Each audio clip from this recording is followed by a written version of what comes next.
Le choix d'une épouse. Prêché le 29 avril 1965 à la Convention des hommes d'affaires du Plein Évangile, Los Angeles, Californie, USA.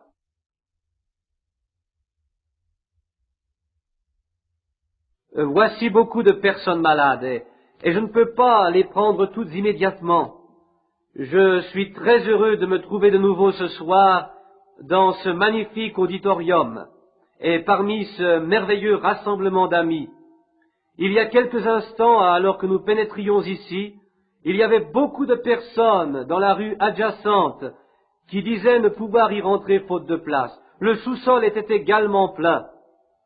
Croyez que nous sommes désolés de ne pas avoir suffisamment de place pour tous. Mais nous sommes heureux d'être ici et de voir tout ce charmant groupe de ministres, tous ces hommes d'affaires, toutes vos délégations venues des différentes régions de ce pays. Et ce matin, au petit déjeuner, j'ai eu le grand privilège de m'entretenir avec tous ces amis distingués. Ce fut un honneur pour moi. J'ai parlé sur le sujet suivant: la balle n'héritera pas avec le grain. Je n'ai pas pu terminer cet entretien, et les frères n'en sont pas responsables. Il ne nous a pas été possible de disposer plus longtemps de la salle, et je le regrette. Cher frère Demos, j'ai apprécié tout votre effort et merci à tous de votre gentillesse. Plus tard, je terminerai cet entretien sur « la balle n'héritera pas avec le grain de blé ». De toute manière, certains auront saisi ce qui devait être compris. Je sais maintenant, il y a aussi une pancarte. Frère Branham se réfère à la question et à la réponse concernant le baptême du Saint-Esprit, inscrite sur un panneau qui parut sur les écrans de télévision au nom des hommes d'affaires du Plein Évangile quand ce message fut donné. Note de l'éditeur. Je ne veux pas vous garder ici trop longtemps afin que vous ne manquiez pas cela. Je pense que ce panneau que nous avons vu l'autre soir était le fait des pentecôtistes, et cela m'a fait du bien de le voir, et je crois que le Seigneur bénira ce soir, afin que quiconque voit cela puisse croire. C'est là ma sincère prière. De nombreux messages nous sont parvenus aujourd'hui, soit par lettre ou par téléphone, concernant les guérisons manifestées dans cette réunion. J'en ai été particulièrement réjoui, car c'est là le genre de mon ministère. Je n'ai rien d'un prédicateur, ne possédant que ma grammaire du Kentucky, avec tous ces noms spéciaux à cette contrée. Vraiment, je n'ai rien d'un prédicateur moderne. Je ne peux pas prendre cette place, car je n'ai pas d'instruction.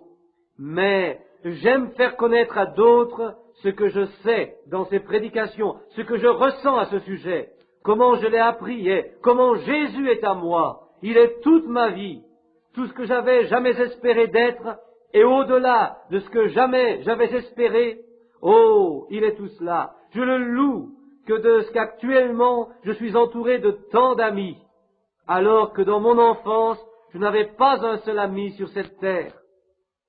Et maintenant, engagé dans son service, commençons à lire la parole de Dieu. J'aime toujours lire la Bible, car elle est la parole de Dieu. Je crois qu'elle est la parole infaillible de Dieu. Et j'ai noté quelques versets dont je voudrais vous entretenir, pendant 45 minutes environ. Ensuite, nous sortirons en temps utile pour revoir ce soir encore le merveilleux panneau, et je suis certain que Dieu continuera à vous bénir dans cette réunion. Je sais ce que vous avez à faire, et cette nuit, il me faudra conduire jusqu'à Tucson. Vous rendez-vous compte? Cela fait un trajet de 10 heures. Devant me rendre outre-mer, je dois aller au siège du gouvernement pour être vacciné contre la fièvre jaune, le tétanos, le typhus. Et je suis reconnaissant de pouvoir vous rencontrer durant cette réunion précédant la convention. Je suis certain que mon cœur se réjouira. Vous formez un groupe sympathique d'amis et je suis sûr que Dieu vous bénira. Ce grand monstre qui s'est manifesté là-bas il y a quelques jours au-dessus de l'Alaska lance de nouveau sa queue en descendant aux environs de Washington, et il peut prendre ce chemin plus facilement. Si le Saint-Esprit me parle définitivement à ce sujet, certains m'ont demandé à ce sujet, cela va-t-il se passer ici, frère Branham? Pour le moment, je ne le sais pas, je n'en sais rien, et jusqu'à ce que je le sache, c'est la vérité. Je veux toujours être honnête avec vous. Je ne dois pas présumer avoir certaines idées personnelles, mais quand je vous le dirai, cela arrivera. Le Saint-Esprit doit d'abord me dire en premier, et alors je vous le dirai. Je vous dirai ce que je sais. C'est que le monde entier est sur le point d'être détruit. Nous sommes à la fin des temps. Frère Chakarian me disait ce matin comment il était descendu au travers des lignes de prière, il avait examiné les cartes de prière pour voir si j'avais dit aux malades ce qu'il y avait écrit. Et c'était une sorte de contrôle. Il avoua que parmi les centaines qu'il avait vérifiées, pas une seule ne s'est trouvée infirmée. Je ne dois pas intervenir personnellement dans tout cela, car ce serait une fausse route pour débuter. Et une petite fille, dont le père m'écoute actuellement, est venue me voir récemment. Elle avait eu un songe et elle me demandait la signification. Je lui répondis, je n'en sais rien, sœur. Je le saurai si le Seigneur me le révèle. Et j'ai essayé d'approcher le Seigneur à ce sujet, mais il ne me répondit pas. Et quand la petite fille revint, elle me dit, « Et maintenant, quelle est l'interprétation de mon songe ?» Je lui ai dit, « Viens t'asseoir ici, ma petite chérie, et écoute-moi bien. Ton papa et ta maman sont de très bons amis à moi. Ils sont venus du Canada pour se retirer ici et vivre auprès de moi. Ils ont compris ce que je vais tâcher de t'expliquer. De ma vie, je n'ai jamais dit quoi que ce soit de faux à quiconque, volontairement. Je pense savoir la signification de ton rêve, mais tant que je n'aurai pas moi-même la vision de ton rêve, tant que le Saint-Esprit ne me l'aura pas expliqué, je ne peux rien te dire. Regarde, au cas où j'avancerai quoi que ce soit, pourras-tu me croire ou non? Le jour où tu auras besoin de moi, quand tu seras entre la vie ou la mort, tout ce que je te dirai dans le nom de Jésus, ce sera véritablement lui, Jésus qui me l'aura annoncé. En fait, toutes ces dernières années, dans le monde entier, tout ce que j'ai dit ou annoncé dans le nom de Jésus s'est réalisé. Pas une seule fois, il n'y a eu une seule erreur. L'être humain n'est pas infaillible, seul l'est le Saint-Esprit. Et maintenant, voici un message qui me concerne personnellement. Souvent certains ont dit de moi que j'étais une personne terrible, que je n'aimais pas les gens, que je les blessais. Cela n'est pas vrai, non, cela est faux, je vous aime tous. Mais ne perdez pas de vue que l'amour est correctif. Il doit corriger certaines choses. Supposez que votre petit garçon se trouve au milieu de la rue, frôlé par toutes les voitures. Eh bien, vous le ramenez à la maison en lui disant « Mon cher petit, ne va pas dans la rue, c'est trop dangereux. » Mais le voilà qui s'échappe à nouveau. Que faire? Si vous aimez vraiment votre enfant, vous devez le corriger, lui donner une correction. Et si vous voyez un homme se trouvant sur un petit bateau qui, entraîné par le courant, se dirige dangereusement vers les chutes, où il va s'écraser indubitablement, direz-vous, « Jean, prends ton temps, réfléchis un petit peu, un petit moment. Peut-être ne le feras-tu pas. Mais si je vois qu'il ne réalise pas le danger, je tenterai l'impossible pour tirer cet homme de son bateau. Pourquoi? Parce que c'est l'amour qui fait cela. Et maintenant, dans tous ces messages que je vous donne, je n'essaye jamais de prêcher une doctrine quelconque. Je le fais dans ma propre Église, mais quand je suis à l'extérieur, comme ici même, parmi des hommes et des femmes qui appartiennent à des dénominations différentes et qui n'ont pas tous les mêmes idées, je m'efforce d'employer des termes mesurés en expliquant mon message. Si vous êtes né de l'Esprit de Dieu, je pense que vous pourrez comprendre ce que je veux dire à tous ces chrétiens, méthodistes, baptistes, presbytériens et autres. Ce soir, lisons dans la Genèse, dans le 24e chapitre, les versets 12 à 14. C'est le serviteur d'Abraham, Eliezer, qui parle. Il a été chargé par son maître de trouver une épouse pour son fils Isaac dans le pays de ses pères. Et il dit, « Éternel, Dieu de mon Seigneur Abraham, fais-moi, je te prie, rencontrer aujourd'hui ce que je désire, et use de bonté envers mon Seigneur Abraham. Voici, je me tiens près de ce puits d'eau, et les filles des gens de la ville vont sortir pour puiser de l'eau. que la jeune fille à laquelle je dirai « Penche ta cruche, je te prie, pour que je boive », et qui répondra « Bois », et je donnerai aussi à boire à tes chameaux, soit celle que tu as destinée à ton serviteur Isaac. Et par là, je connaîtrai que tu uses de bonté envers mon Seigneur. » Maintenant, lisons, après la Genèse, qui est le premier livre de la Bible, lisons maintenant dans l'Apocalypse, le dernier livre de la Bible, le 9e verset du chapitre 21.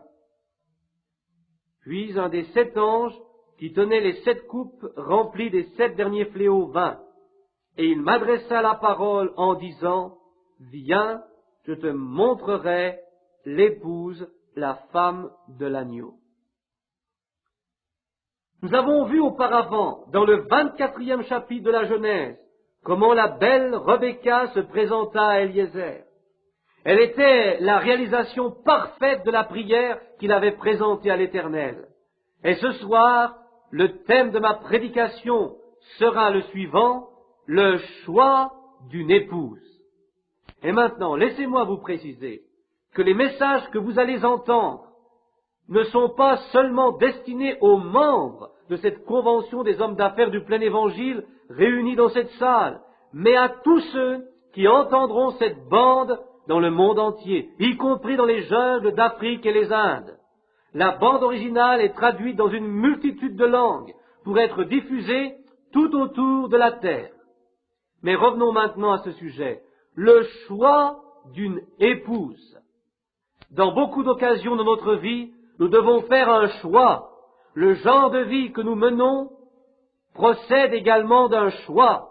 Nous avons la liberté de choisir notre propre route, d'agir dans notre vie comme bon nous semble. L'instruction est un choix. Nous déciderons si nous voulons être instruits ou non. Le bien et le mal résultent d'un choix. Tout homme, toute femme, tout garçon, toute fille ont le choix entre une vie droite ou non. C'est un choix. Le choix est très important. Votre destination éternelle dépend de votre choix. Peut-être ce soir même, certains d'entre vous, à la fin de cette réunion, choisiront-ils le genre d'éternité qui sera le leur. Et si à plusieurs occasions vous vous détournez de Dieu, il viendra un jour où vous vous en détournerez pour la dernière fois. Il existe une ligne de démarcation entre la grâce et le jugement. Et il est très dangereux pour un homme ou une femme, pour un garçon ou une fille, de traverser cette ligne, car il n'y a plus de retour possible. Et quand vous traversez cette ligne de mort, aussi ce soir est le temps favorable pour beaucoup d'entre vous de choisir le lieu où ils passeront l'éternité sans fin. Il existe également un autre choix à faire dans notre vie. C'est celui concernant notre compagnon ou compagne de vie. Le jeune homme ou la jeune fille qui s'engage dans la vie a le droit de faire un choix. Le jeune homme choisit et la jeune fille a le droit de l'accepter ou de le rejeter. Il y a toujours un choix à faire des deux côtés. Comme chrétien, vous avez également un choix à effectuer. Ici en Amérique, vous avez la possibilité de choisir l'église à laquelle vous désirez appartenir. Si vous désirez plus tard passer de l'église méthodiste à celle d'une autre dénomination, baptiste, catholique, protestant ou tout autre, vous êtes parfaitement libre de votre choix. C'est là votre entière liberté, car notre démocratie le permet. La liberté de religion est ici totale. C'est très important. Que Dieu nous aide à la conserver aussi longtemps que possible. Et quant au choix de votre église, il est primordial. Vous pouvez choisir une église dont le ou les credos correspondent à votre choix. Mais n'oubliez pas que l'église vous guidera vers votre destination finale. Vous devez opérer votre choix entre la parole de Dieu et celle des hommes. Vous êtes responsable du choix qui vous incombe. En ce moment, nous allons expérimenter cette heure de crise profonde qui fut celle que vécut Élie sur le mont Carmel, quand le feu du ciel descendit sur son autel. Ce soir, nous allons devoir faire le choix semblable à l'expérience du mont Carmel. Je crois réellement que ce choix va se manifester dans le monde entier très bientôt. Vous aurez à faire votre choix, vous tous, membres de vos églises dénominationnelles. Croyez-moi, l'heure est venue pour vous de faire un choix. Vous allez faire partie du Conseil mondial des Églises, à moins de sortir de vos dénominations respectives. À vous de choisir. N'attendez pas la dernière minute pour en sortir. C'est très dangereux pour vous. Il existe le temps de l'avertissement, mais si vous franchissez cette ligne d'avertissement, alors vous êtes immédiatement marqué, catalogué de l'autre côté. Rappelez-vous ce qu'il se passait l'année jubilaire en Israël. C'était l'année pour la libération des esclaves. Les prêtres sonnaient de la trompette pour aviser chaque esclave de sa libération. Mais ceux qui refusaient la liberté qui leur était offerte devaient se rendre au temple et avoir le lobe de l'oreille percé par une alène. Ils devaient alors servir leur maître pour toujours. Ceux-là avaient entendu le son de la trompette, mais ils ne voulurent pas y prêter attention. Oh! Combien de fois les hommes et les femmes entendent la vérité de Dieu, de la parole, de sa vérité, mais ils ne veulent pas l'écouter. Il existe d'autres raisons pour cela. Il y a d'autres choix à faire avant de comparer la vérité avec les faits. Leurs oreilles peuvent être fermées à l'Évangile. Ils ne l'entendront plus jamais de nouveau. Croyez-moi. Quand Dieu parle à votre cœur, répondez-lui aussitôt sans tarder. Dans 1 Roi 18, 21, Élie s'approcha de tout le peuple et il dit, « Jusque à quand clocherez-vous des deux côtés? Si l'Éternel est Dieu, allez après lui. Si c'est Baal, allez après lui. » Le peuple ne lui répondit rien. Dans notre entretien de ce matin, nous avons vu que toute chose dans la nature est un type des choses spirituelles, comme le soleil est sa nature. Ce fut là ma première Bible. Avant d'avoir lu une page de la Bible, je connaissais déjà Dieu, parce que la Bible est écrite partout dans la nature, qui correspond à la parole de Dieu. Considérez la mort, l'ensevelissement et la résurrection effectives dans cette nature, comme ce soleil, qui se lève, qui poursuit sa course, qui se couche, qui meurt, puis il se lève de nouveau. Oh, combien de choses dans la nature peuvent être considérées comme des types de Dieu. Le naturel est un type du spirituel. Le choix d'une épouse dans le naturel est un type du choix de l'épouse dans le spirituel. C'est un acte très sérieux. Le choix d'un époux ou d'une épouse. Car les engagements que nous avons pris devant Dieu nous lient jusqu'à la mort de l'un ou de l'autre. La mort seulement nous libère de ces vœux que nous avons choisis avec soin. Vous avez choisi votre compagne ou votre compagnon, et tout homme, avant de choisir sa femme, doit bien réfléchir et prier Dieu pour qu'il le dirige. Il y a actuellement tant de divorces dans le monde actuel. Nous croyons être une nation chrétienne et pourtant, nous sommes en tête en Amérique et dans le monde entier en ce qui concerne les cas de divorce. Quel reproche pour nous, ces tribunaux de divorce! Je pense que la raison de cela réside dans le fait que cet homme et cette femme se sont éloignés de Dieu au lieu d'être séduits par ce beau regard de femme ou par la carrure de cet homme ou par toute autre affection charnelle. Regardons d'abord à Dieu et demandons-lui, « Ô Dieu, est-ce là ton plan ?» Je pense qu'actuellement, il y a trop de tromperies autour de nous. Exactement comme à l'école, au moment des examens. On cherche à copier sur le voisin en gardant son papier. Pourquoi ne pas prier Dieu de nous diriger en toute occasion? Si nous examinions de plus près ce que nous allons faire en nous mariant, quand nous choisissons notre femme ou notre mari, l'homme doit prier avec sincérité, car il risque de ruiner sa vie entière. Rappelez-vous de ces vœux, de cet engagement devant Dieu, jusqu'à la fin de notre vie, nous resterons ensemble. Et s'il a fait un mauvais choix, et s'il se marie à une femme qui n'est pas faite pour lui, bien que le sachant, il ne pourra s'en prendre qu'à lui-même. Ce sera sa faute. Et si une femme prend pour époux un homme, qu'elle sait être incapable d'être un bon mari, ce sera tant pis pour elle. Car avant de s'unir, elle connaissait le pour et le contre. Avant de s'engager définitivement devant Dieu, qu'elle prie et qu'elle implore l'aide de Dieu. Il en est de même pour le choix d'une église. Vous avez prié au sujet de l'église que vous désiriez joindre. Rappelez-vous, les églises ont des esprits. Je ne veux pas critiquer, mais je réalise que je suis un vieil homme et l'un de ces jours je quitterai ce monde. Le jour du jugement, j'aurai à rendre compte de ce que je dis ce soir. Si vous allez dans une église pour vous rendre compte de sa valeur spirituelle, jetez un regard sur le pasteur. Et vous constaterez la plupart du temps que l'église agit comme le pasteur. Quelquefois, je me demande si nous n'y trouvons pas un autre esprit différent du Saint-Esprit. Dans un certain endroit, le pasteur est un vrai radical. Alors vous constatez qu'il en est de même dans toute l'assemblée. Je pourrais même vous conduire dans une église où le pasteur a l'habitude, en prêchant, de balancer sa tête d'arrière en avant et d'avant en arrière. Jetez un coup d'œil sur l'auditoire. Ils agissent tous de même. Ailleurs, le pasteur s'emballe pour un rien, et son église fera de même, voyez-vous. Si j'avais à choisir une église, je la choisirais authentique, véritable, fondamentaliste, une église du plein évangile, une église biblique. Je la choisirais aussi pour y conduire ma famille.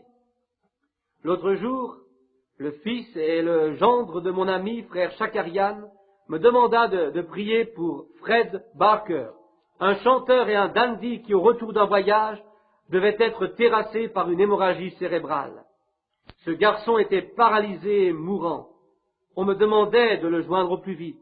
Je pensais, si j'essaye de le rejoindre maintenant, il y a de fortes chances que j'arrive trop tard. Il est peut-être mort en ce moment même. Ainsi, j'appelai aussitôt sa compagne, en lui demandant d'appliquer l'écouteur sur l'oreille de Fred. Et ce garçon ne pouvait pas avaler, alors que je priais pour lui. Tout d'un coup, il rejeta de son gosier ce qui l'obstruait. Il était sauvé. Les docteurs ne voulaient pas le croire. Et l'autre jour, ce garçon était assis dans cette salle. Oui, le choix d'une église est si important. Ce matin, j'ai reçu un appel téléphonique de Jeffersonville. Un membre de mon église venait de mourir. Il s'agissait d'une femme baptiste qui était venue de Louisville. Avant que le corps ne soit embaumé, un groupe d'anciens de mon église, des frères vraiment consacrés, vinrent prier pour que la vie revienne dans le corps de cette morte. Et le miracle s'est accompli. Actuellement, cette dame vit à nouveau. Pourquoi? Ses frères ont été enseignés à croire que toutes choses sont possibles à Dieu. Venez à Dieu avec foi et sincérité.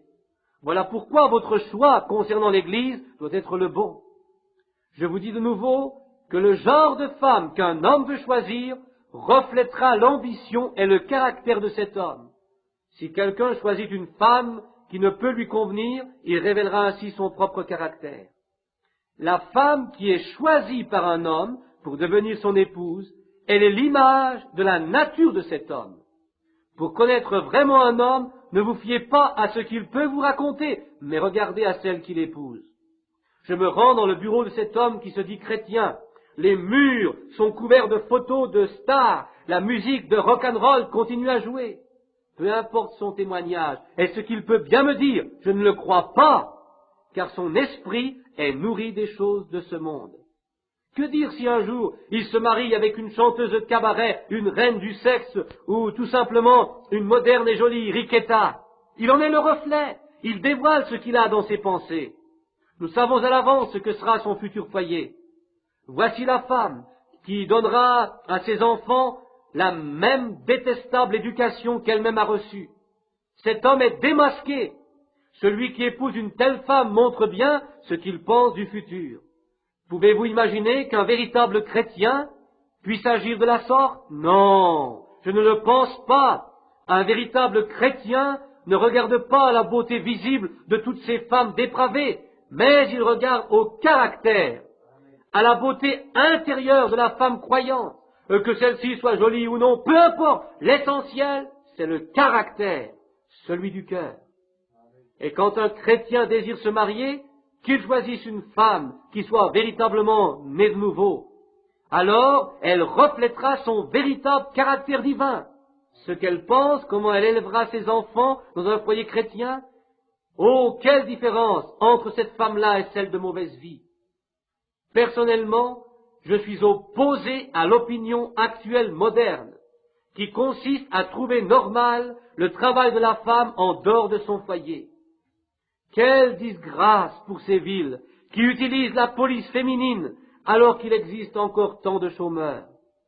Cela révèle l'état d'esprit actuel, moderne. C'est dégradant. Quand Dieu donna une femme à l'homme, il donna à ce dernier le plus beau cadeau qui se puisse imaginer en dehors du salut. Mais si cette femme essaye de prendre la place d'un homme dans la cité, elle devient la pire des choses. C'est vrai. Regardons maintenant au rapprochement spirituel.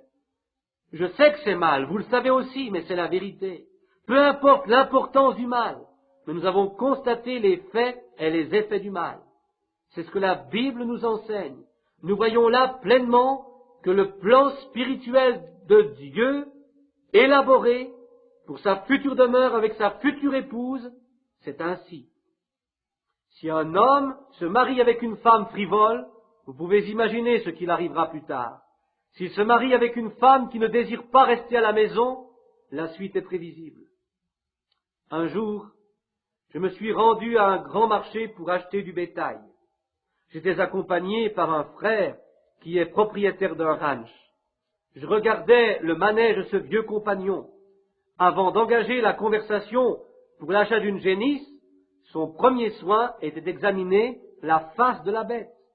Souvent, il secouait la tête et il poursuivait sa course. Je dis, « Jeff, je vais te demander quelque chose. »« Vas-y, Bill. »« Pourquoi examines-tu toujours la face de ces vaches ?»« Elles ont bonne apparence, elles sont bien nourries, lourdes. » Il me répondit, « Mon garçon, tu as beaucoup à apprendre à ce sujet.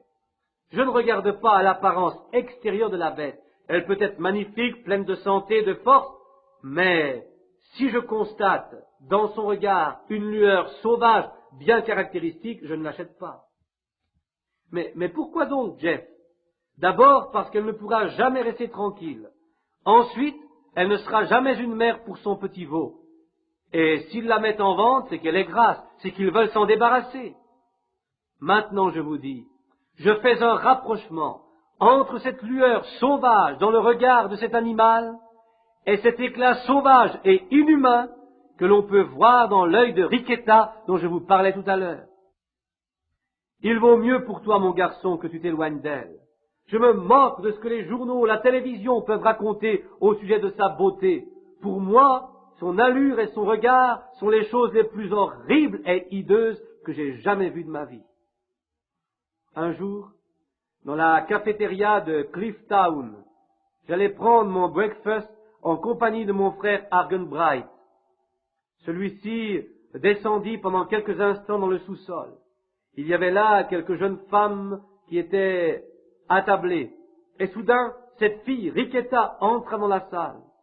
Je pensais, je ne sais pas qui elle est, je ne l'ai jamais vue auparavant. Oh, elle paraissait avoir une maladie de peau qui lui rongeait le visage. Elle avait une drôle d'apparence, vous savez. En tant que missionnaire, j'ai visité des léproseries, j'ai vu toutes sortes de maladies bizarres.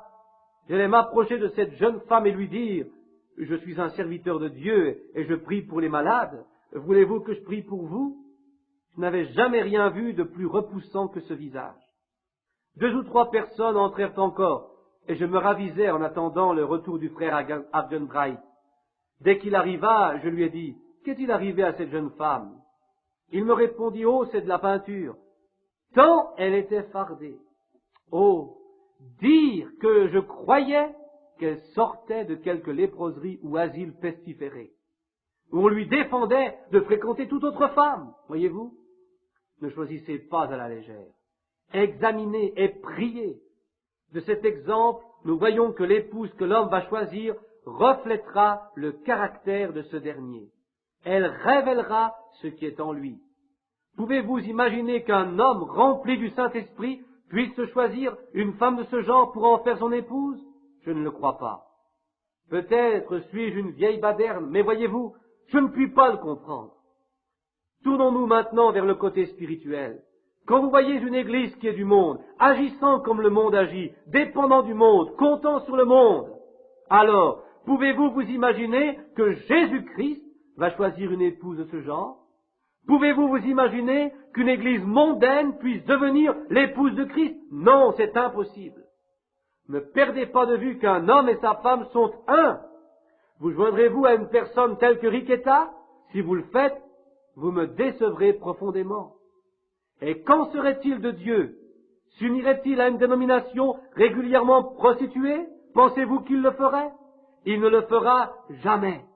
Rappelez-vous de 2 Timothée 3:5, ayant l'apparence de la piété, mais reniant ce qui en fait la force.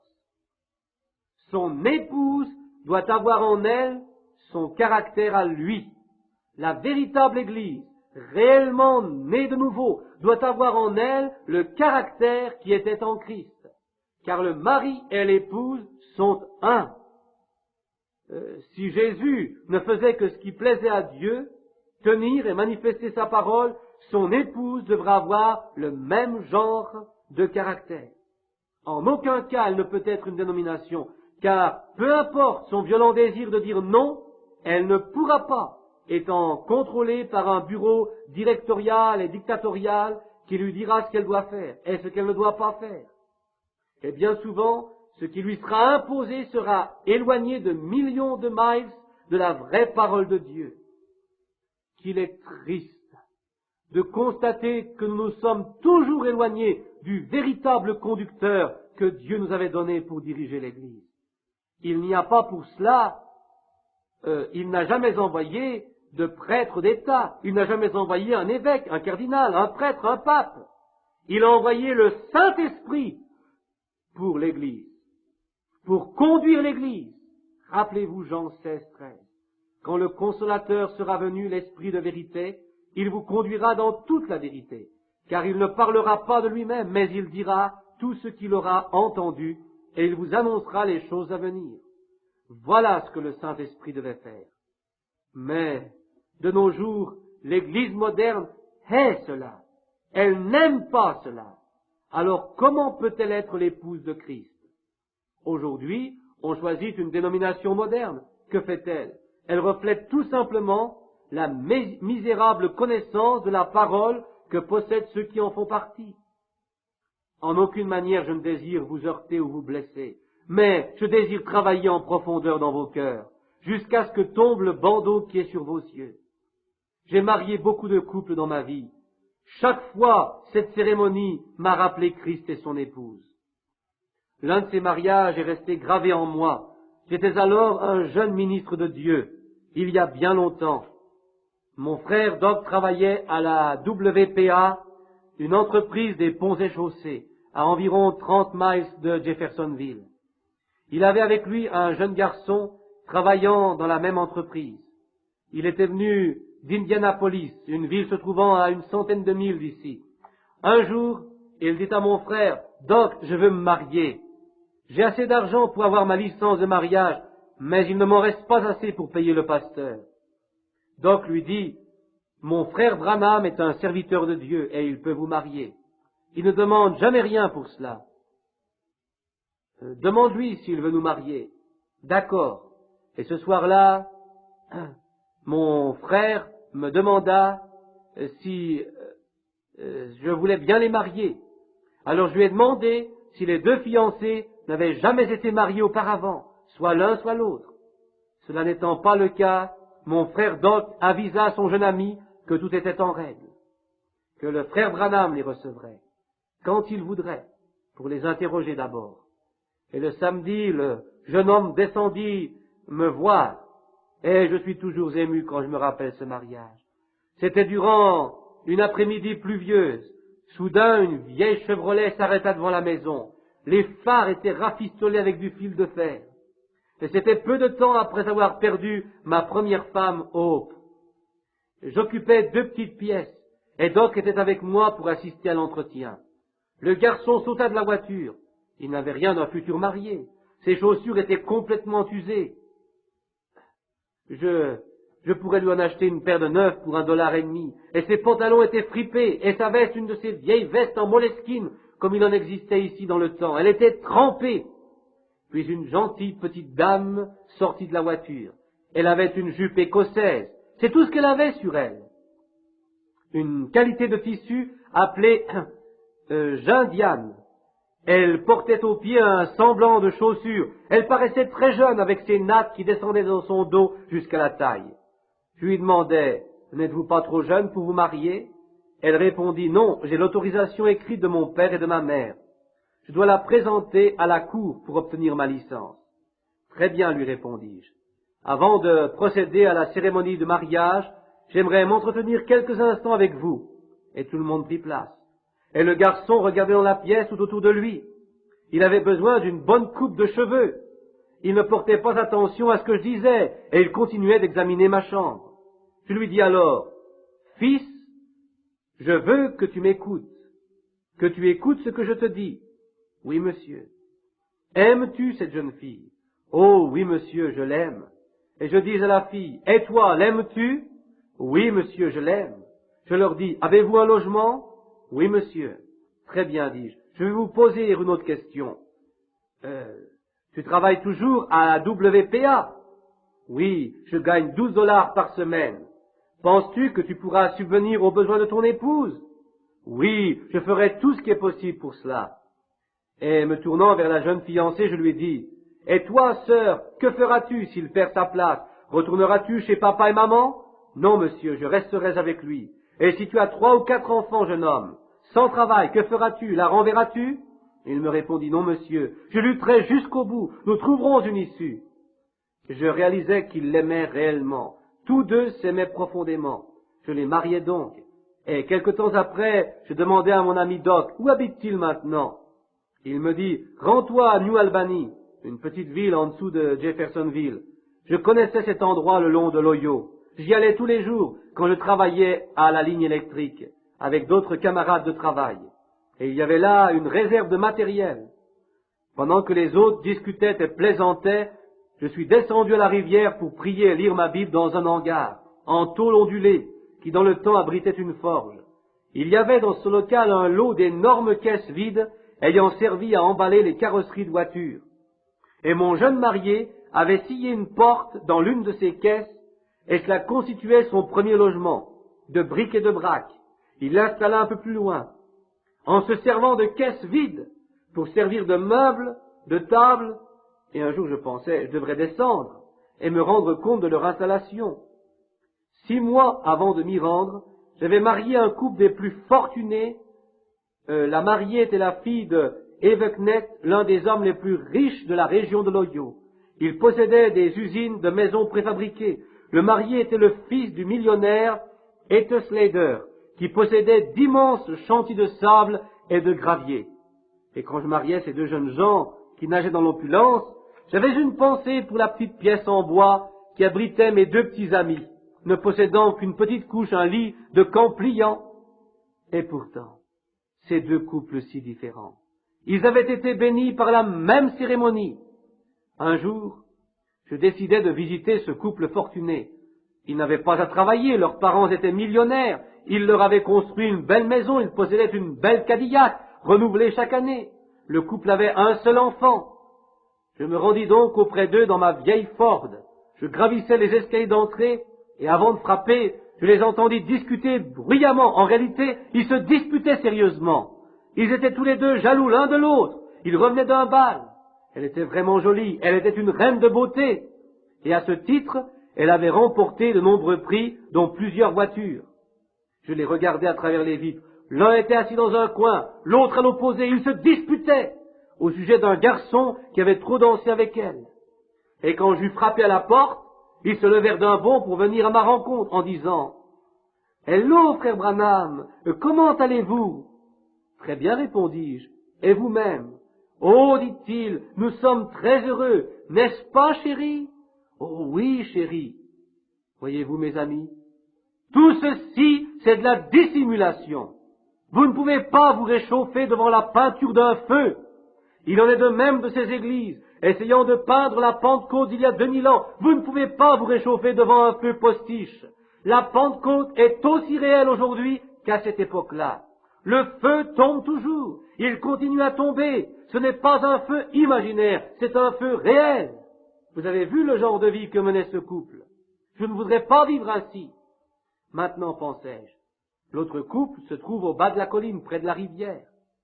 Le samedi suivant, je décidai de les surprendre eux aussi, pour me rendre compte de leur genre de vie.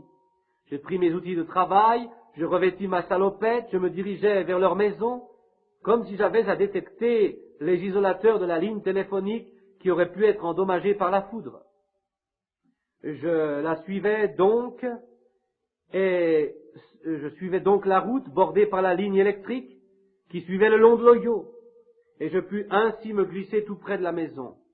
La même vieille Chevrolet se trouvait devant la porte. Celle-ci était entr'ouverte. Je pouvais les entendre parler. Cela peut vous paraître hypocrite de ma part, mais je désirais les surprendre à l'improviste pour me rendre compte par moi-même. C'est ainsi que j'agis vis-à-vis de la parole de Dieu. Est-ce la vérité? Ou bien, c'est la vérité? Tiendra-t-il sa parole? Ou bien, il tient sa parole? Lui étant Jésus. Et s'il ne tient pas sa parole, alors ce n'est pas Dieu, voyez-vous. Mais s'il tient sa parole, alors c'est bien Dieu. Je me glissais encore plus près, et voici ce que j'entendis. Il lui disait, « Chérie, j'ai tellement désiré que tu portes cette robe. » Elle lui répondit, « Mais mon amour, cette robe est vraiment très belle. Elle est très jolie. Je l'apprécie beaucoup. Mais vois-tu, lui était assis là, et il tenait sa femme contre lui-même, il avait son bras autour du cou de sa femme, elle agissait de même. Ils avaient étalé sur la table tout l'argent qu'ils possédaient, et il disait, voilà pour l'épicerie, voilà pour l'assurance, voilà pour l'auto. Il ne pouvait joindre les deux bouts. Puis il avait vu une jolie robe dans une vitrine. Il y avait déjà eu 2 semaines qu'il la convoitait. Elle coûtait $1,50. Il la voulait. Et il disait, tu sais, chérie, tu serais si jolie là à l'intérieur. Elle répondait, mon amour, j'ai déjà une robe. Vraiment, je n'ai pas besoin d'une autre. Oh, quelle petite reine. Et je retournais, je pouvais voir le clocheton qui se trouvait sur le toit de l'autre maison là-bas. J'étais là debout et je pensais, qui est l'homme riche? Je me disais, Bill Branham, si tu avais à choisir entre ces 2 maisons, où irais-tu?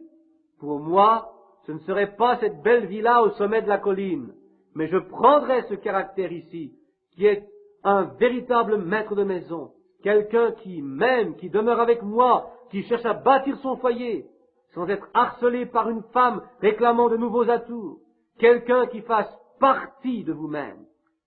Une chose est une jolie fille, une autre chose est le caractère. Voici le seul moyen de faire un bon choix. D'abord, regardez au caractère. Et si en plus vous l'aimez, alors c'est merveilleux. Notez que le premier Adam de Dieu n'a pas pu choisir sa femme. Dieu lui en fit une, et il a dû la prendre. Nous voyons qu'elle l'éloigna de la parole de Dieu. Il n'avait pu prier au sujet de son union. Il n'en est pas de même pour vous et pour moi. Lui n'avait pas le choix. Nous savons qu'elle le détourna de sa position correcte de fils de Dieu, en lui montrant un genre de vie plus moderne. De lui-même, il n'aurait pas agi ainsi, mais le caractère de la femme révéla qu'elle était dans l'erreur. Elle leur persuada par son raisonnement que cette nouvelle lumière moderne qu'elle avait trouvée et qui était contraire à la parole de Dieu leur permettrait de mieux vivre. De nos jours, combien de femmes arrivent à détourner un brave homme de Dieu et vice-versa, en essayant de le persuader que sa religion, écoutez-vous bien les pentecôtistes, est démodée, brumeuse, erronée. Vous devez prier dur avant de vous marier avec une telle fille. Il en est de même pour vous, jeunes filles, qu'un garçon veut ainsi vous détourner. La beauté n'a rien à voir dans ce problème. Ève persuada Adam en dehors de la volonté de Dieu, et l'incita à agir comme il le fit contre son gré. Le résultat, ce fut la mort pour la race humaine tout entière.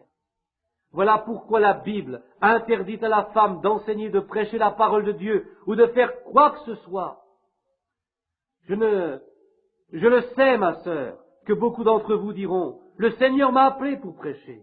Je ne veux pas discuter avec vous sur ce point précis, mais je dois vous dire ce que dit la parole à ce sujet.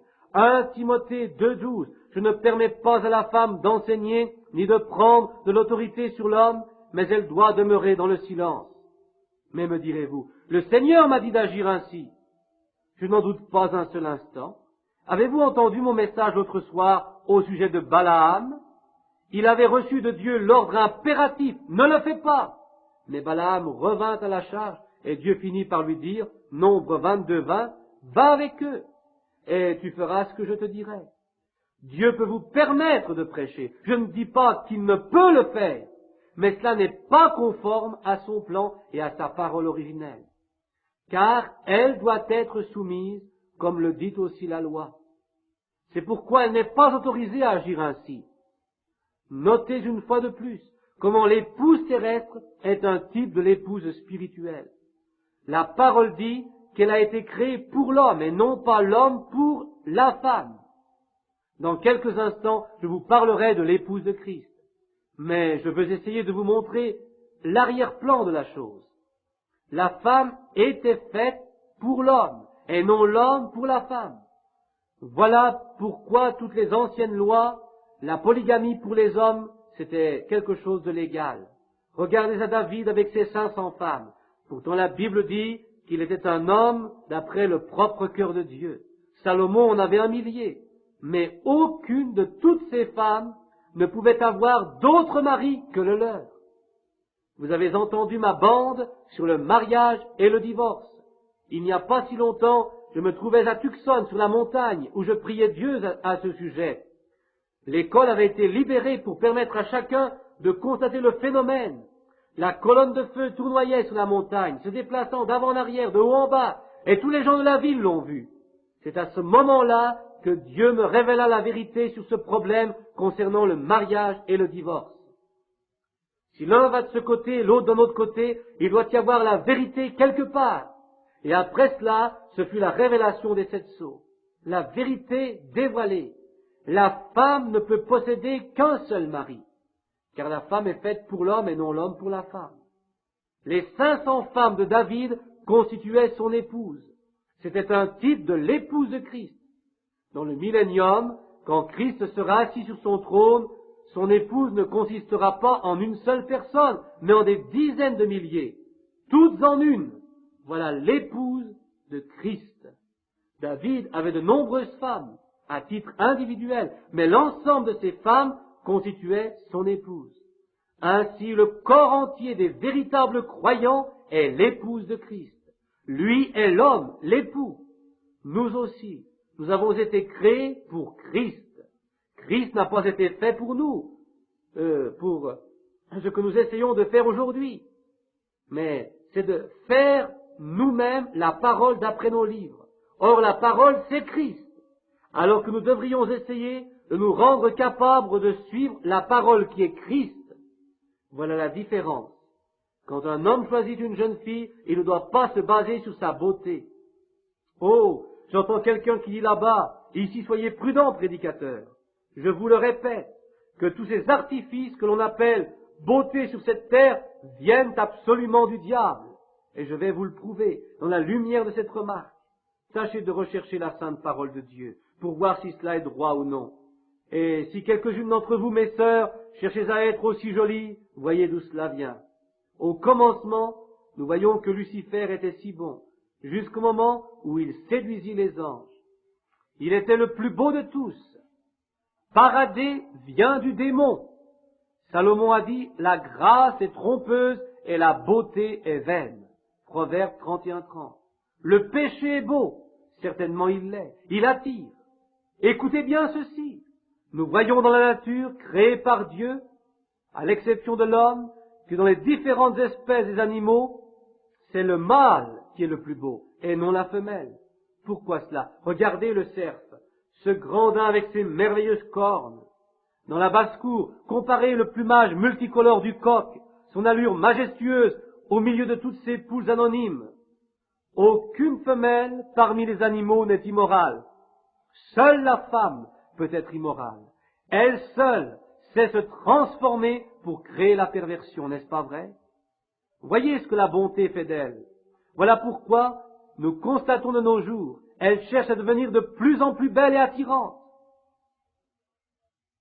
Pearl Boyens est considérée comme la plus grande beauté d'Amérique. Mais savez-vous ce que la Bible lui réserve? Au commencement, la chute a été provoquée par Ève, la première femme. Savez-vous que la Bible a annoncé que dans les derniers temps, la femme prendrait de l'autorité et dominerait l'homme? Le port des pantalons d'homme, la chevelure courte, tout cela lui est interdit par la parole de Dieu. Vous savez qu'elle représente l'Église. Suivez la conduite actuelle de la femme et vous verrez la direction que prend l'Église. C'est parfaitement exact. La femelle d'aucun animal ne peut s'abaisser aussi bas que la femme. À l'exception de la femme, toutes les autres femelles proviennent d'une création originelle de Dieu. Dieu créa seul l'homme original. Il en prit une partie pour en faire sa compagne. La femme est donc un sous-produit de l'homme. Car Dieu n'aurait pu instituer une telle chose. Consultez les Écritures, c'est bien exact. Dans la création originale, Dieu l'en écarta. Mais si elle arrive à se maintenir droite elle-même, combien sa récompense sera-t-elle plus grande que celle de l'homme? Elle est mise sur un terrain d'expérience, de contrôle. C'est par elle que la mort est venue. Elle est coupable de toute mort. Mais alors Dieu tourna le problème et il utilisa quelqu'un pour ramener la vie de nouveau par le moyen d'une femme. Il apporta son Fils à l'humanité et celui-là était obéissant. Une mauvaise femme est la pire des choses. Rien ne peut tomber aussi bas. Caïn, le fils de Satan, pensait que Dieu accepterait la beauté. Il le croit encore aujourd'hui. Caïn était le fils de Satan. Je ne veux pas revenir sur les détails que vous connaissez, mais la Bible dit qu'il était du démon, et cela suffit. Très bien. Caïn pensait que Dieu apprécierait un autel bien décoré, bien agencé pour l'adoration. Aujourd'hui, il en est de même, c'est vrai. Ils disent, nous aurons la plus belle église, les gens les mieux habillés, le clergé le plus cultivé. Et quelquefois, Dieu est éloigné de tout cela de dizaines de millions de mille. C'est parfaitement vrai. C'est encore l'église. Et si Dieu apprécie seulement la louange, la sincérité, le sacrifice, alors Caïn était aussi juste qu'Abel. Mais lui, Abel, c'est par la révélation de Dieu qu'il a compris que ce n'était pas des pommes que ses parents avaient mangées. Maintenant, je vais dire quelque chose qui pourra sembler déplacé dans la bouche d'un serviteur, mais je le dirai néanmoins. Je vous livre cette pensée. Si le fait de manger des pommes permet aux femmes de réaliser qu'elles sont nues, qu'attendons-nous pour leur en donner à nouveau? Excusez-moi de cela. J'ai juste voulu vous relaxer un moment avant d'entendre ce qui va suivre. Nous savons tous qu'il ne s'agissait pas de pommes. L'Église, dans ces derniers jours, arrive à son terme, comme il en est de toutes les institutions humaines. Elles deviennent scientifiques. On cherche à créer une Église scientifique au moyen d'ornements séduisants, de grands clochers. Comme il est triste de constater que les pentecôtistes se sont engagés dans cette ornière.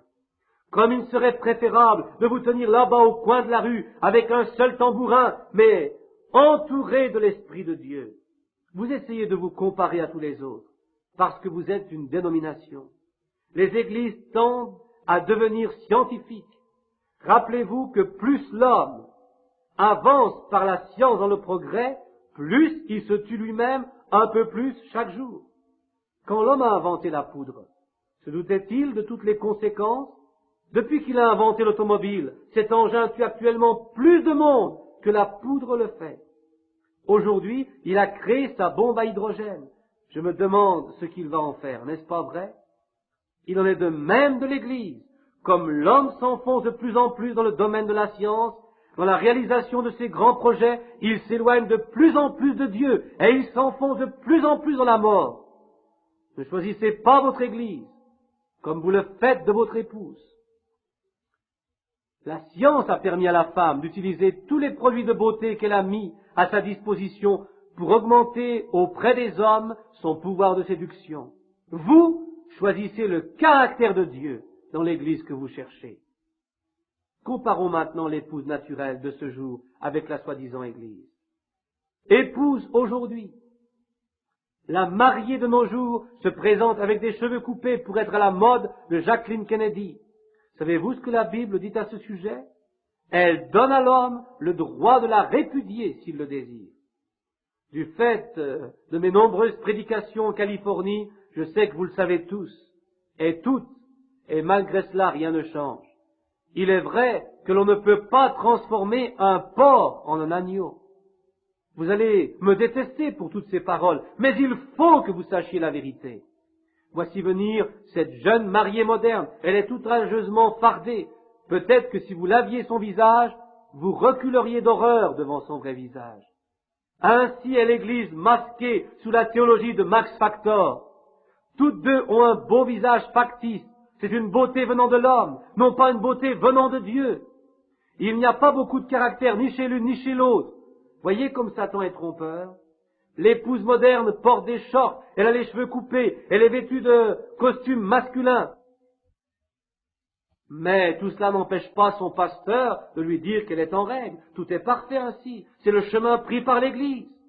Il existe des pasteurs gradués sortant des séminaires, ayant toutes sortes de titres, mais qui, concernant Dieu, n'en savent pas plus à son sujet qu'un Hottentot concernant une nuit égyptienne. C'est vrai.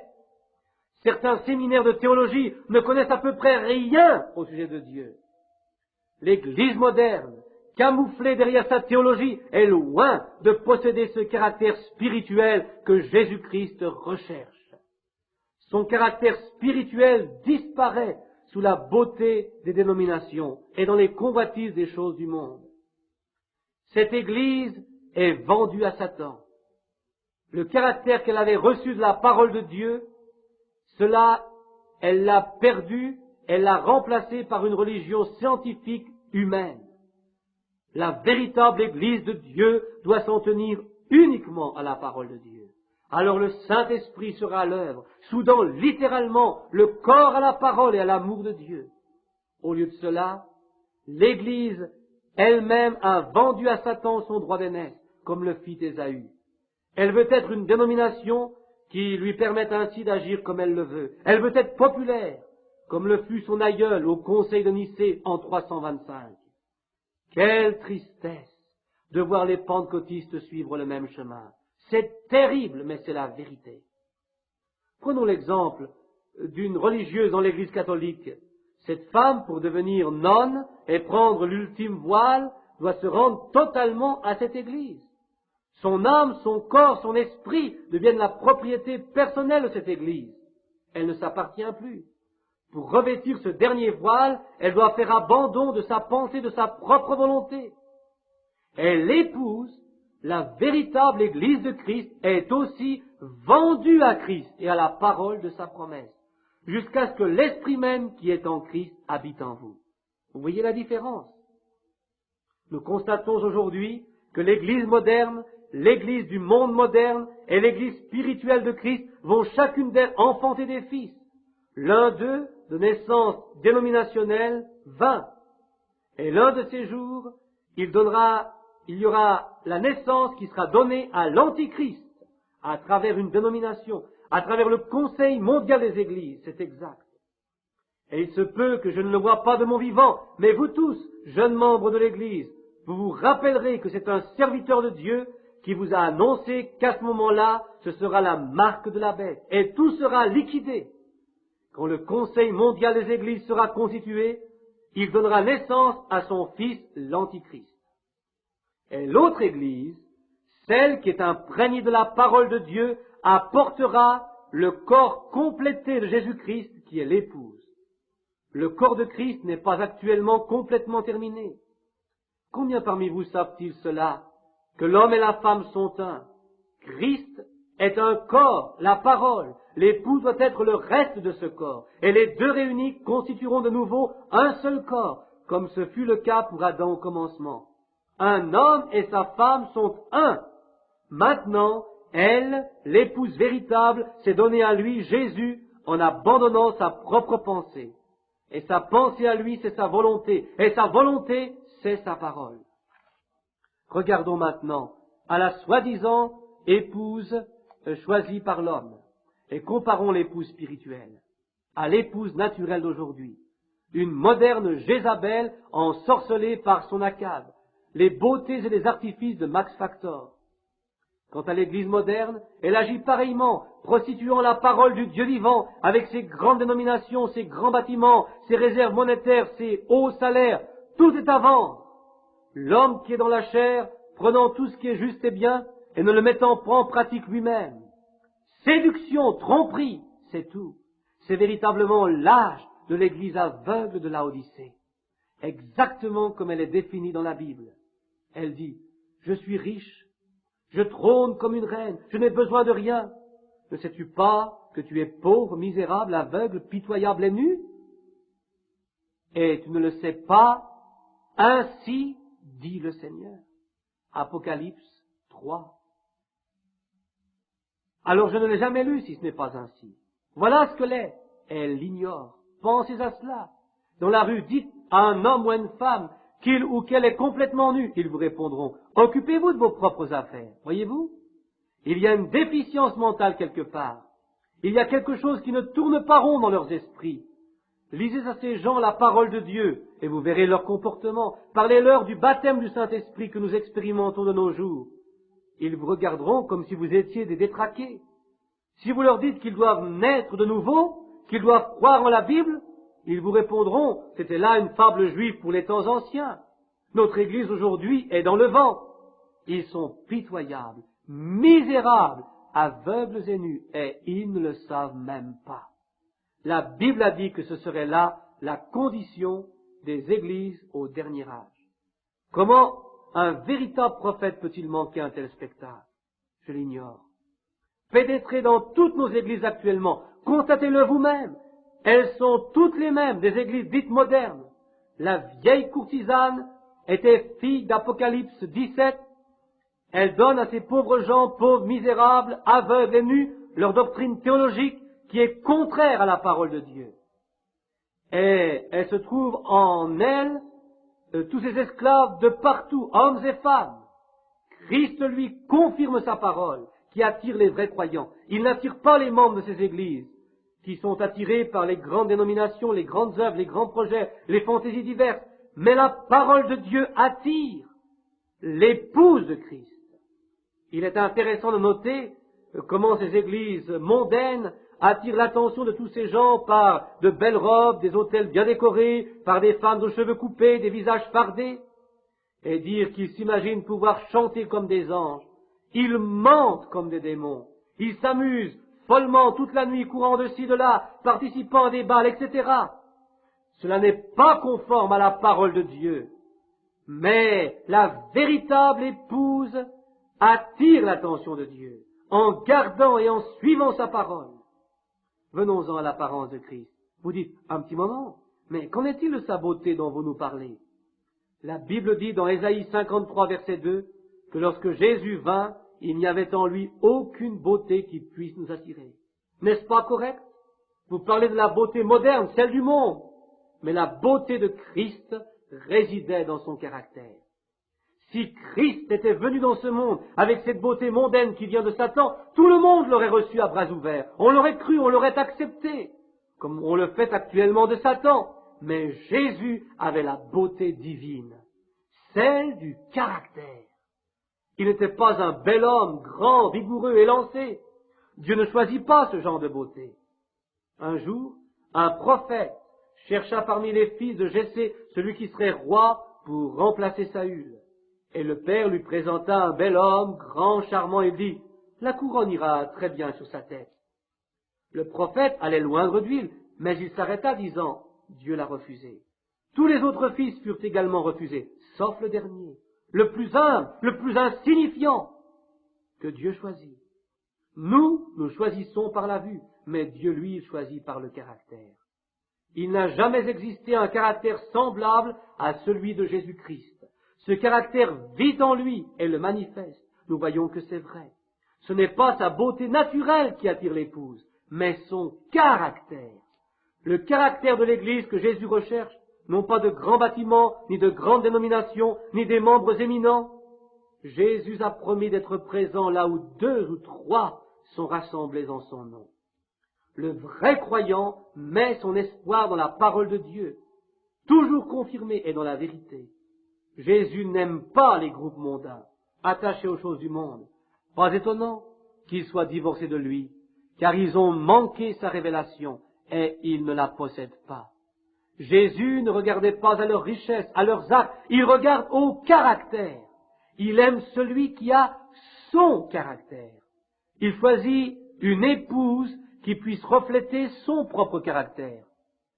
Il délaissera toutes ces églises modernes qui ont manqué son programme d'1 million de mille, car elles le rejettent comme n'étant pas la vérité. Lui, il attend le moment où cette épouse sera formée à son image, qui est définie dans Hébreux 13, 8, Jésus-Christ le même, hier, aujourd'hui et pour toujours. Quand elle sera parvenue à ce stade-là, ils seront tous deux une même chair, un même esprit. Les deux seront un. Le caractère de l'épouse doit être modelé sur celui de Jésus. Je vais vous donner la raison de ce message, et j'en aurai terminé. L'autre nuit, vers 3 heures du matin, je me suis réveillé. Et maintenant, je m'adresse à vous tous pour répondre à ceci. Vous ai-je jamais dit quelque chose au nom du Seigneur qui ne se soit pas réalisé? Non. Tout s'est vérifié chaque fois. Aussi, aidez-moi. Dieu sait que c'est vrai. Il n'y a personne dans ce monde, parmi des milliers de messages qui ont été prononcés, qui puisse nier que tout s'est réalisé exactement comme indiqué. Tout s'est déroulé comme prévu. Quand j'étais à Phoenix, il y a environ 1 an, je vous disais dans mon message, « Messieurs, quelle heure est-il que je rencontrerai ces anges sur la montagne? Ce serait la révélation des 7 sceaux. » Le magazine Life publia la photo de cette grande flamme qui s'éleva dans les airs. Elle avait 50 kilomètres de hauteur, 45 kilomètres de largeur. Et personne n'a jamais pu expliquer ce phénomène. Pas plus aujourd'hui du reste qu'autrefois. Un homme était là avec moi, témoin de ce prodige, et il est parmi nous ce soir. Le Seigneur me parla des événements qui allaient se passer. Et tout effectivement se passa ainsi. Les 7 sceaux furent ouverts. Il me révéla les mystères qui avaient été tenus cachés jusqu'à ce jour. Apocalypse 17. Ainsi que les 7 âges de l'Église. Je me tenais sur le sommet de la montagne avec plusieurs frères. Le Saint-Esprit me dit, ramasse ce rocher. Nous étions à la chasse. Il me dit, lance-le en l'air en disant, ainsi dit le Seigneur. Je le fis. Un petit tourbillon de vent se produisit et la voix prononça ces paroles. D'ici à 24 heures, tu verras la main de Dieu. Et le lendemain, à 10 heures du matin, le Saint-Esprit me dit, cache-toi sous cette voiture, car quelque chose va se produire. Le ciel était bleu et clair, et droit devant moi, dans un grand canyon, est descendu un tourbillon de feu, aussi puissant que brillant, qui frappa la paroi comme ça, et je me trouvais juste en dessous. Je n'eus que le temps d'enlever mon chapeau et de tenir ma tête entre mes mains. À 3 ou 4 pieds au-dessus de moi, il creusa une excavation, comme cela, la verticule dans le mur. Puis le tourbillon remonta en l'air, il retomba à 3 reprises, étêtant les cimes des arbres sur plus de 200 yards. Et j'entendais mes compagnons disant « Amen ». Ils étaient là quand ceci se produisit. Il y eut 3 souffles distincts. Quand ils sortirent de leurs abris, sous la voiture, ils dirent « Si nous avions été frappés directement, il ne resterait de nous actuellement sur le sol qu'une petite tache de graisse. » Je leur dis « Ce n'était pas, c'était lui, le Seigneur Jésus. Il parle au travers d'un tourbillon de vent, voyez-vous. Il s'agissait de la même colonne de feu que vous pouvez voir sur cette photographie qui est accrochée au mur ici même. Et quand elle s'en alla là-haut, il me dit, qu'est-ce que c'est? Je répondis, le jugement est en train de s'abattre sur la côte ouest du pays. Et 2 jours après, l'Alaska fut le théâtre d'un puissant tremblement de terre. Tout semblait s'écrouler. Ce fut le premier des 3 souffles. Dieu se sert de symbole pour annoncer les événements. Si un homme lance dans la mer une fiole remplie de sel en disant « Ainsi parle le Seigneur », c'est là une image, un symbole. En voici un autre. Ce fut quand Jésus versa de l'eau dans des jarres et que du vin en sortit. Eh bien, en l'espace de 24 heures, la montagne où nous nous trouvions, mes amis et moi, fut tellement secouée que son sommet fut tout raviné tout autour. Le révérend Blair, qui est ici en face de moi et qui me regarde, était avec moi là-haut. Il ramassa même certains cailloux qu'il descendit avec lui. Et voici également dans cette salle Terry Softman, mon fils Billy Paul et bien d'autres qui eux aussi ont été là-haut et témoins de cet événement. Ce n'est pas de la fiction, c'est la vérité. Ceci ne s'est pas passé dans les temps reculés de la Bible, mais ces jours-ci. C'est le même Dieu qui m'a toujours montré ces choses-là. Et elles se sont toujours réalisées exactement à la lettre. Pas une seule fois il y eut une erreur. Voilà pourquoi je me repose sur lui. Il y a quelques semaines, j'ai eu la vision suivante. Je me trouvais sur une hauteur d'où je découvrais l'image de l'épouse. Je regardais face à l'ouest et venant de ce côté. Il y avait un groupe charmant de femmes très bien habillées, avec de grandes manches, des jupes descendant au-dessous du genou. Leurs cheveux longs descendaient jusqu'à la taille. Elle marchait au son d'un cantique entraînant, tel que celui-ci. En avant, soldats du Christ, marchons au combat, ayant la croix de Jésus devant nous. Et alors qu'elle passait devant moi, l'Esprit de Dieu me dit, voilà l'épouse. Je regardais, mon cœur était tout joyeux. Elles tournèrent de ce côté, elles marchèrent derrière, et mon cœur était tout joyeux. Et au bout d'un certain temps, la voix me dit, je veux maintenant te montrer l'image de l'Église moderne. En tête marchait l'Église d'Asie. Je n'ai jamais vu de spectacle plus répugnant. Venaient ensuite toutes les autres églises des différentes nations. C'était horrible. Je vous dis tout cela car j'ai le devoir de vous dire la vérité devant Dieu. Puis l'Esprit me dit, voilà maintenant l'Église d'Amérique en préfiguration. C'était une bande de démons. Ces femmes étaient nues avec seulement une sorte de tablier de couleur gris éléphant. Elles le portaient sur le devant seulement. Leur poitrine était découverte. Elles se trémoussaient à la manière de la jeunesse d'aujourd'hui, se tortillant au son de la musique moderne actuelle. Et quand je vis avancer Miss USA, je fus sur le point de m'évanouir. Tout ceci est ainsi, dit le Seigneur. Si vous croyez que je suis son serviteur, alors vous devez me croire maintenant. Et quand je vis approcher cette Miss, c'était la plus dégoûtante de toutes. Je n'ai jamais rien vu de si repoussant. Et je pensais, ô Dieu! Ainsi, voici le résultat que mes frères et moi, prédicateurs de ta parole, nous avons obtenu en essayant de te préparer une épouse. Voici donc la Miss chrétienté de l'Amérique dansant le twist avec frénésie dans une unité presque totale et au son de cette musique vulgaire. Elle est le symbole des spectacles démoniaques qui remplissent d'aise toute la jeunesse relatée du pays. Voilà comment elle apparaît devant ta face. Ô Dieu, viens à mon aide! Et toutes ces femmes déambulaient devant moi, criant, riant, gesticulant. Alors que je me trouvais avec l'être surnaturel qui me parlait, je pensais en voyant ce tourbillon de femmes déchaînées, voilà donc le résultat de tous nos efforts, de tous mes efforts. Voici Dieu le fruit de tous nos cris, de nos supplications, de nos prédications, des grands signes et des miracles que tu leur as montrés. Quel bien en ont-elles retiré?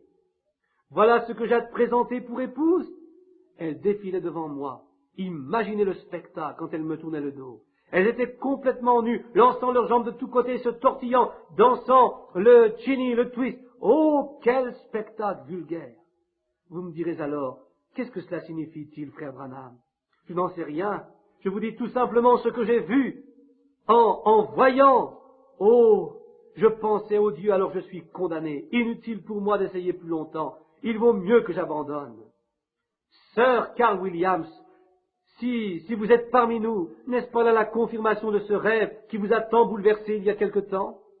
Le volant de direction est enlevé de mes mains. Et pour en revenir à ma vision, je pensais que je ferais aussi bien d'oublier tout cela. Vraiment, voilà que soudain, en un instant, je les entends revenir sur moi. Et de ce côté revenait la même épouse qui était venue de l'autre côté. Voici de nouveau ces petites dames. Chacune d'elles était revêtue du costume national de son pays, soit de la Suisse, ou de l'Allemagne, ou de l'Italie, toutes portant les mêmes cheveux longs comme au début.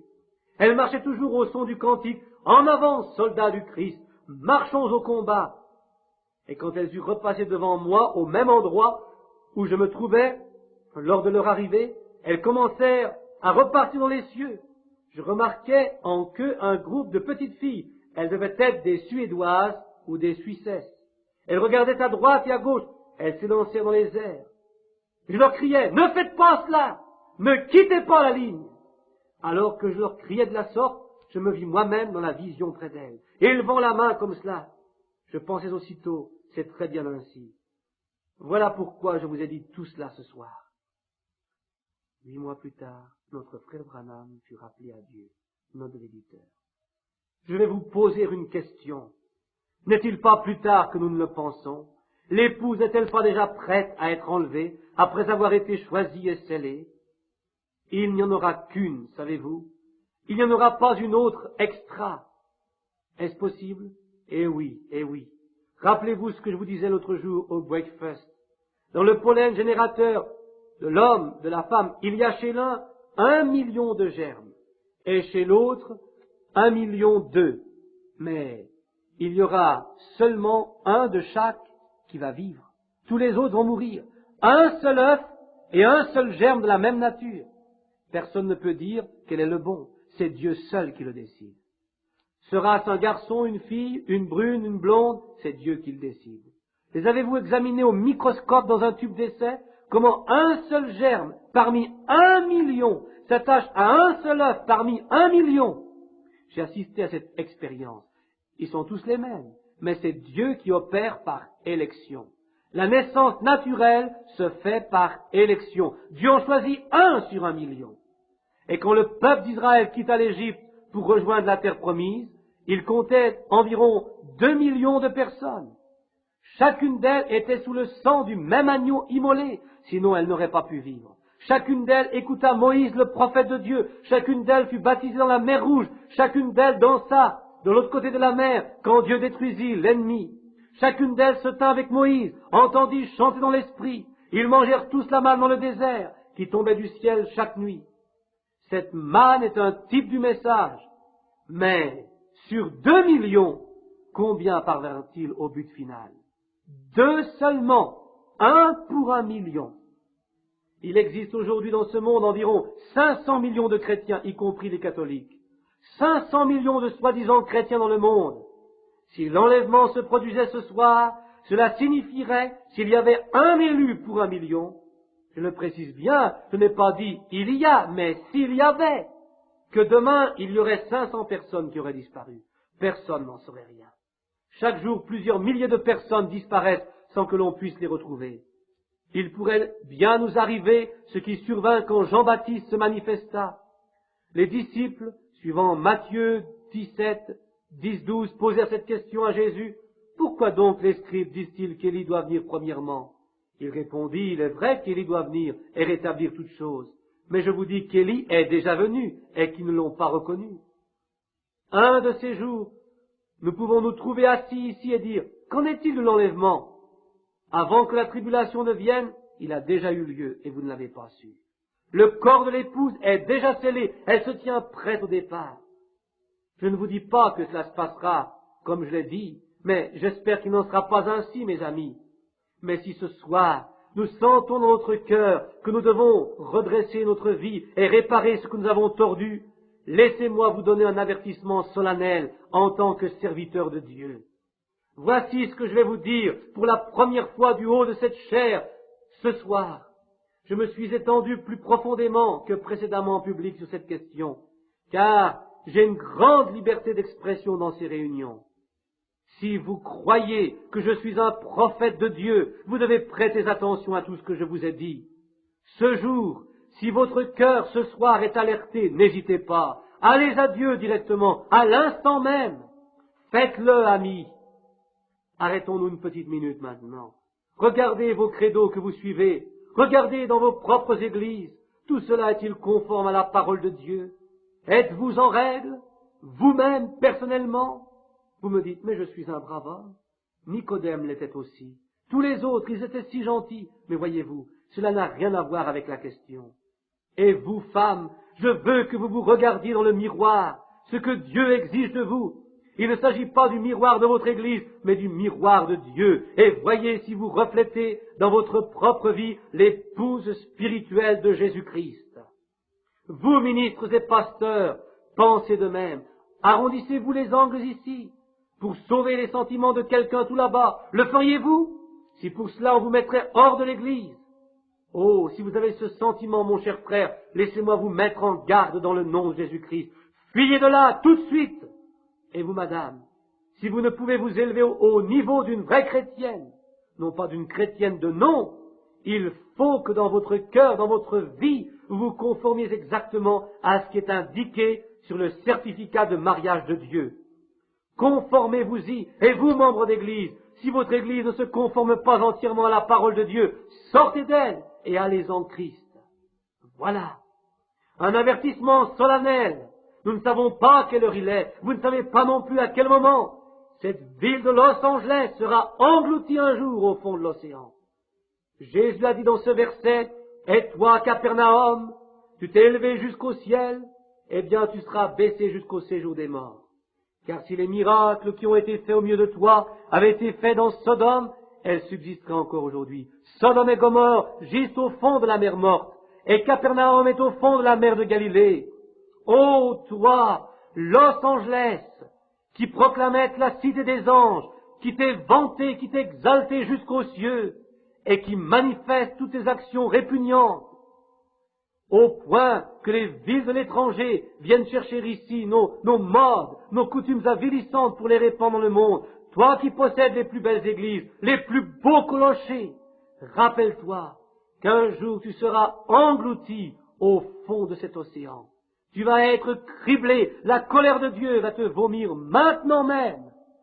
Combien de temps va-t-il encore maintenir cette langue de sable que la mer de Salton va bientôt engloutir? À plus de 1500 mètres de profondeur, ce sera pire qu'au jour de Pompéi. Repens-toi, Los Angeles, tourne-toi vers Dieu, l'heure de sa colère va sonner sur la terre. Fuis pendant qu'il est encore temps de fuir, viens en Christ. Oh, prions. Dieu bien-aimé, comme je suis bouleversé par tout ce que je vois, mon cœur déverse des larmes de mise en garde. Ô Dieu, que ces hommes, que ces femmes qui sont ici ne prennent pas à la légère ce que je viens de leur dire. Exauce ma prière, que les membres des différentes églises ne pensent pas que ces avertissements qu'ils ne soient pas interprétés comme une attaque personnelle destinée à les blesser ou à leur porter préjudice. Qu'ils se rendent compte, ô Dieu, que c'est dans l'amour que je leur ai parlé. Rends-moi témoignage, Dieu Tout-Puissant, qu'année après année, j'ai parcouru cette côte de long en large pour y proclamer ta parole. Et si cela doit se produire cette nuit, ô Dieu, tu es témoin que je leur ai dit la vérité. Tu sais que cette vision de l'épouse est la vérité. J'ai invoqué ton nom à ce sujet en disant, ainsi dit le Seigneur. Je suis conscient de ma responsabilité. Seigneur, en cette circonstance, je te prie, Seigneur, dans le nom de Jésus, pour que toutes ces personnes réalisent le danger imminent qui les menace, qu'ils fuient de la colère qui doit venir. Car le mot Ichabod est inscrit au-dessus des portes, au-dessus de la nation. Ichabod veut dire la gloire de Dieu est bannie. Une marque noire de contrôle y est indiquée. L'Esprit de Dieu attristé s'est éloigné de là. Ils sont pesés dans la balance et ils sont trouvés légers. L'appel du roi Nebuchadnezzar se renouvelle de nos jours, avec des invités pris de boissons, des femmes à demi nues et qui se disent chrétiens. Stop! Tournez la cassette et vous trouverez immédiatement la suite du message. Merci.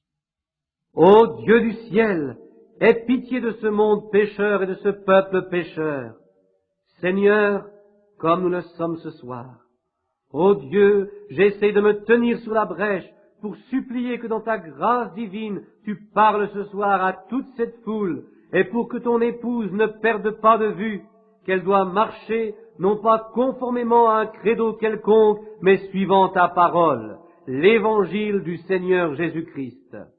Exauce-nous, ô Dieu, qu'ils puissent savoir ce soir que tu es Dieu et que ta parole est la vérité. Nous attirons solennellement l'attention de tout cet auditoire sur ta parole dans le nom de Jésus-Christ. Je te prie pour lui, Seigneur. Ils t'ont vu, sans l'ombre d'un doute, se déplacer à travers la foule, disant à chacun ce qu'il y a dans son cœur. Tu nous connais, Seigneur. Ce qui va se passer maintenant, tu sais que cela est vrai. Ô Dieu, je te prie au nom de Jésus de permettre au Saint-Esprit d'intercéder de nouveau, Seigneur, et de tirer de cet auditoire, Seigneur, ceux qui sont inscrits dans le livre de vie de l'agneau. Accorde-le, ô Dieu, je t'en prie de tout mon cœur. Tous ces gens, Seigneur, me donneraient naturellement jusqu'à leur dernier sou pour supporter le message. Ils feront tout ce qu'il leur est possible de faire, mais ô Dieu, je te prie pour que ce soir soit le soir où tu déverses ton Saint-Esprit sur cette convention. Ainsi chacun sera capable de venir dans ce message pour s'y conformer, que ce baptême de l'Esprit, qui ne s'exprime pas en manifestations superficielles telles que le trémoussement de sauter et de sautiller, mais en manifestation profonde de pleurs et de repentance, que ceux qui le reçoivent puissent se cramponner aux cornes de l'autel. Quand nous verrons le jugement gronder en dessous de nous ce soir, accorde-le, ô Dieu. Je te prie aussi sincèrement que je le peux, dans le nom de Jésus-Christ. Mon frère, ma sœur, je ne sais que vous dire de plus. Si par la puissance de Dieu j'ai pu vous convaincre, si vous pensez que je suis son prophète, suivez mes avertissements. C'est la première fois qu'en public j'ai abordé toutes ces choses. Mais je sentais au-dedans de moi un avertissement étrange qui me poussait à agir ainsi. Cela n'est pas dans mes habitudes. J'ai hésité à vous donner ce message, j'ai essayé de m'y soustraire. Mais finalement cela a été dit. Et il témoignera au jour du jugement que j'ai bien dit la vérité. Et voici, ainsi parle le Seigneur Dieu. Ô pentecôtistes, sauvez-vous, fuyez jusqu'aux cornes de l'autel et criez à Dieu avant qu'il ne soit trop tard. Car l'heure vient où vous crierez en vain. Car Ésaü a cherché la place de son droit d'aînesse et il ne put la retrouver. Je vous exhorte, vous, ô Californie, ô convention des hommes d'affaires du plein évangile que j'aime, que j'ai laissé et que j'ai retrouvé avec tout mon cœur, je vous confie ce soir à Jésus-Christ. Fuyez vers lui, ne permettez pas au diable de vous refroidir à nouveau, que le Saint-Esprit tombe sur chacun de vous, afin qu'il vous conduise à sa parole et qu'il vous raffermisse tous. Celui qui dit avoir le Saint-Esprit et qui ne peut être en accord avec la parole a reçu un esprit tout différent, car l'Esprit de Dieu est basé sur la parole. Le Messie, c'est la parole ointe.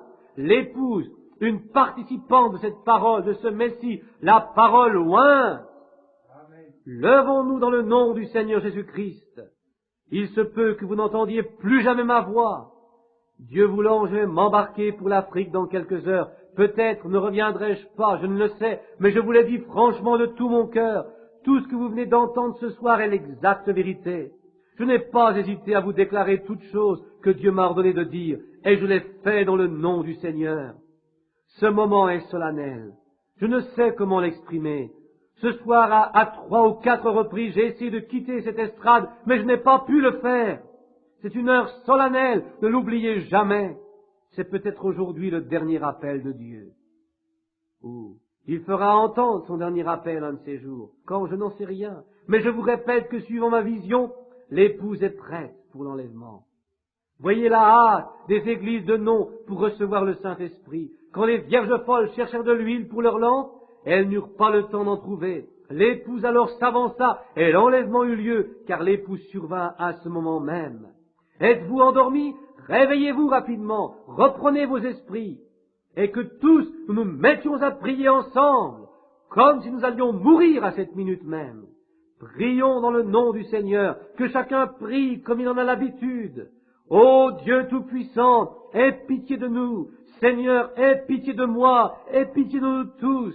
Peu importe le bien que nous ayons pu faire, si nous échouons maintenant, je me tiens ici debout implorant ta grâce. Ô Dieu, avant que cette grande ville de Los Angeles disparaisse sous les eaux et avant que les jugements de Dieu balayent toute cette côte du Pacifique, je te prie, ô Dieu Tout-Puissant, que tu enlèves ton épouse avant ce châtiment. Et maintenant, je te confie tous ces amis dans le nom de Jésus-Christ. Amen.